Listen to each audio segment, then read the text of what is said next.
সময় কেটে যায় হাজারো ব্যস্ততার মাঝে, আর অনেক কিছু ইচ্ছা থাকা সত্ত্বেও সাধ্যে থাকে না।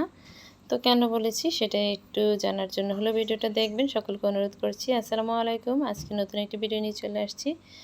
এটা হচ্ছে ইচ্ছে থাকলেও সাধ্যে থাকলে, সেটা হচ্ছে মেয়েটার বিয়ে হয়েছে নতুন, কিন্তু আমি এখন পর্যন্ত দাওয়াত দিয়ে খাওয়াইতে পারি নাই। তারপর একটু সন্ধ্যাবেলা একটু নাস্তার জন্য দাওয়াত দিলাম।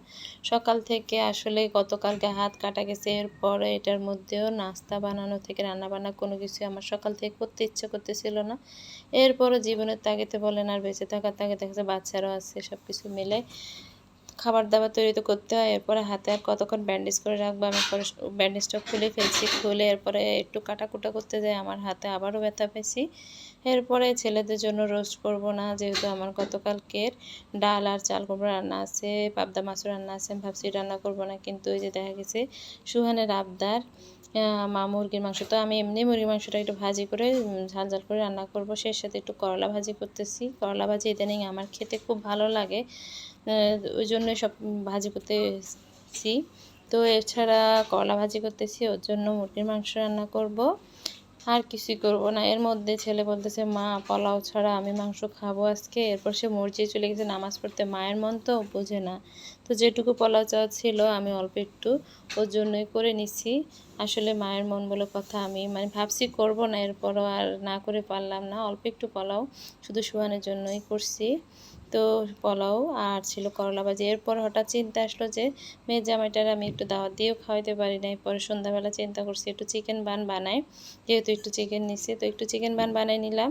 মেয়ের জামাইয়ের একটু বলি খাওয়ানোর জন্য। দেখা গেছে আমি খাওয়াইতে পারি না এখন পর্যন্ত, বিয়ে হয়েছে, একটু বাসায় দাওয়াত দিতেও পারি নাই। আসলে ওই যে বললাম না, ইচ্ছা থাকা সত্ত্বেও অনেক কিছু সম্ভব হচ্ছে না। আর ইনশাআল্লাহ যদি আল্লাহ বাঁচায় রাখে সেটাও সম্ভব হবে আশা করছি। তো যেটুকু পেরেছি, তো কি নাস্তা দিয়েছি সেটাও একটু শেয়ার করছি আপনাদের সাথে। চিকেন বান দিলাম, আমার ঘরে তৈরি করা বার্গার সস ছিল, তো সে সস সহ দিলাম। এরপর হচ্ছে মিষ্টি স্যান্ডউইচ বানিয়ে দিলাম। এরপরে দিয়েছি, যেহেতু একটু আটা বেঁচে গেছে, ওগুলো দিয়ে আমি আমার হাতে তৈরি নান বানাই দিছি। নান দিছি দুধ চা দিয়ে খাওয়ার জন্য। এরপর দুধ চা তো থাকবেই। চিকেন বান, দুধ চা, বিস্কিট, মিষ্টি টোস্ট, তারপরে ছিল নান রুটি, পেয়ারা, কলা আর দুধের লাচ্ছা সেমাই। এগুলো দিয়ে আজকে জামাইকে একটু নাস্তা দিলাম ঘরে ডেকে এনে। তো সবাই খাচ্ছে, ওটা একটু ভিডিও নিচ্ছি। সবাই একটু দোয়া করবেন আমার মেয়ে জামাই এবং আমাদের জন্য। ভালো থাকবেন সবাই, যে যেখান থেকে আমার ভিডিওটি দেখছেন আপনাদের সকলকে অসংখ্য ধন্যবাদ জানাই। আসলে 3 মিনিটের ভিডিও কিন্তু জীবনে সব কিছু পরিমাপ করলে হবে না।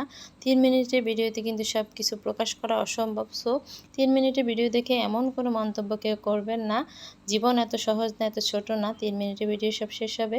যদি ভালো লাগে অবশ্যই পাশে থাকবেন। আশা করছি ভালোবাসার মানুষ সবসময় পাশে থাকবে। ভালো থাকবেন সবাই। আল্লাহ হাফিজ। আসসালামু আলাইকুম।